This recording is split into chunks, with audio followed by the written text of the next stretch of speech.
Are we flip-flopping with the characterization of what occurred? It seems fairly clear from what we heard from our Navy and our Coast Guard what occurred. What exactly occurred and how do we term it? Kasi hindi rin kami nakakaintindi at litong-lito na ang mamayang Pilipino sa naririnig na parang paiba-iba naman ata tayo. Secretary Chodoro. Thank you very much for the opportunity. The Executive Secretary was interviewed on the aftermath of the the second National Maritime. Gibo, that was 5 days after the incident. Yes, ma'am. And it can hardly be a preliminary assessment 5 days after. At that time, ma'am, after... Limang araw nakalipas, as of- nasabi na ni General Browner, piracy ito. So he was because, able ma'am, to it's conclude that. Why did the ES Bersamin conclude something completely No, he did different? not conclude, ma'am. If you notice, being a Chief Justice, he used the terms probably, and he wanted to make sure of his facts. I think there was no probably There about was, ma'am. the mere misunderstanding or accident. No, ma'am, Walang I think there probably was yun. probably, if we review the transcript, and he was asked about whether or not it was considered an armed attack. And somehow, it was, in answering that question, he said it was probably even a misunderstanding or I'll whatnot. have to review the same, but I distinctly recall, ma'am, I think. is that so? Yes, ma'am, I think the staff can check the record of the transcript. Regardless, it gave the impression that you were downplaying the incident following the meeting of the National Maritime No. Council. Kaya nalilito po tayo kasi nung umpisa, pirata na to. At saka talagang aggressive and illegal act of attack, ano? Pagkatapos noon, naging misunderstanding na lang. No, after that, ma'am, So, we have medyo to- nahihilo na kami. Hindi na namin Hindi, alam ma'am. paano ipaliwanag to eh. dating Chief Justice po si ES, sigurado po siya dapat sa facts niya bago yun ho ang disiplina niya, yun ho ang training niya. Now, before po this 5 president, days after the National Security Council, the DND didn't have Well, enough ma'am, for the information. no, for to, 2 to 3 days, ma'am, we were, The former Chief Justice? no, ma'am, it was the first time that we had met. As a matter of fact, during the incident, the Chief of Staff and I were in Korea to launch the 2 ships that are going to be delivered. So we had to hurry home and get stock of the situation because right now, ma'am, we're really implementing the area command concept where the primary decision maker will be the area commander. I'm a little confused because 5 days later, there wasn't sufficient information. But General Browner already told us, talagang lumaban mga Pilipino with their bare hands. I distinctly recall that. This was before the National Maritime meeting.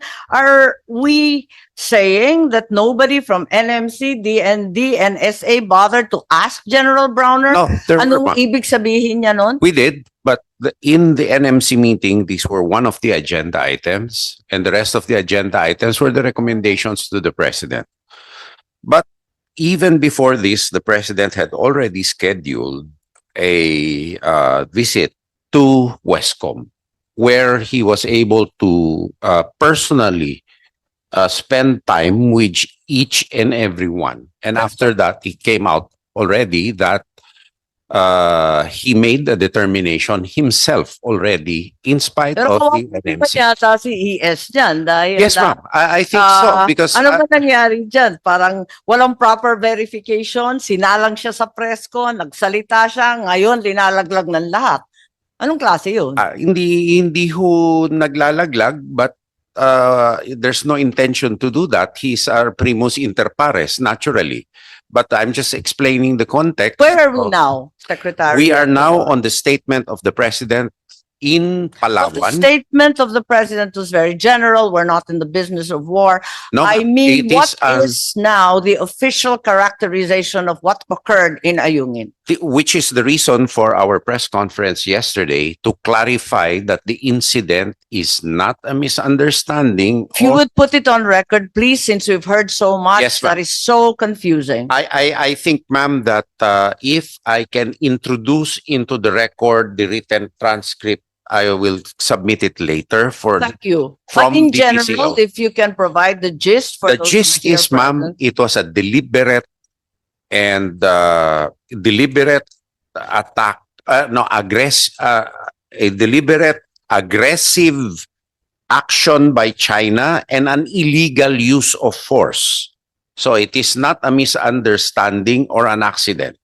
And that is for the record, ma'am, under And oath. ES Bersamin as well as former General Centino are all in agreement with this. Yes, ma'am. This is now the official position. Yes, it Hindi is na to magbabago. no, ma'am, it is the position of the whole government, the executive branch of the government now. Some people have made the connection that the defense establishment in the Philippines suddenly flip-flopped on what they had previously said upon the remarks of a certain Colonel Ray Powell. Who is he? In the website called Sea Light, he said that it was a deliberate attack and that he's the author of aggressive transparency. Who is he and why are his words perceived to be so influential in the course of action of the DND such that within 24 hours, we suddenly have a vault fast? There is no connection between Ray Powell and our establishment, ma'am. Let me be clear about it. We have our own processes. I'm assiduous in guarding the independence of our agency. We receive inputs from a lot of sources. However, as our officers can attest, I've been very, and the chief of staff and the president, the commander-in-chief himself, as part of our upgrade measures, are very assiduous in building up our capability to assess, process, and gather intelligence on our own, and to make ourselves more resilient in line with Do our... you know him? I know him Colonel Ray personally. Powell. I know know him that he's in and personally. out of the Philippines.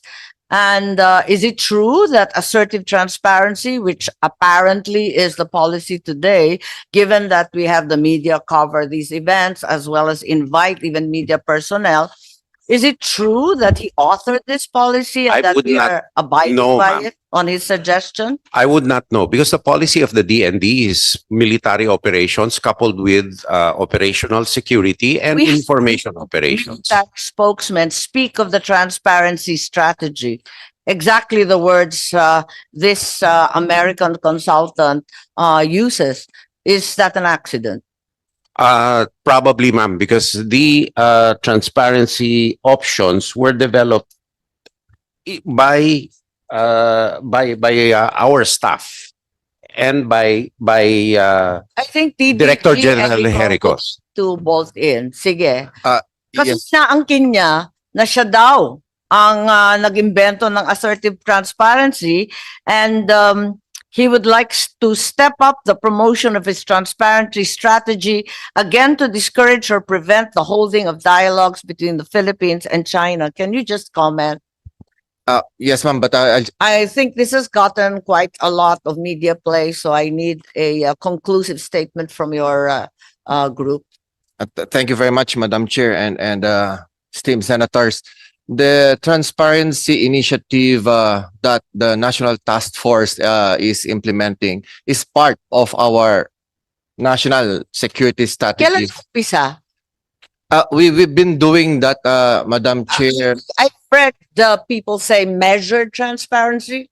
Is that correct? Yeah, When did that come into we play? started with measured, then there was assertive, then eventually for us to be politically correct, we adopted the transparency initiative, Madam Chair, on the level of the National Task Force on West Philippine Sea. That was the time when we were able to Kailan umpisa?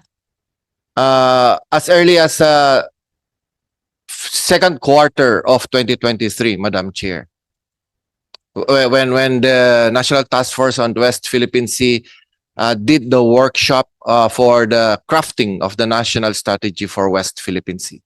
Was Colonel Powell or any one of his group He was never involved during I the see. crafting and the transparency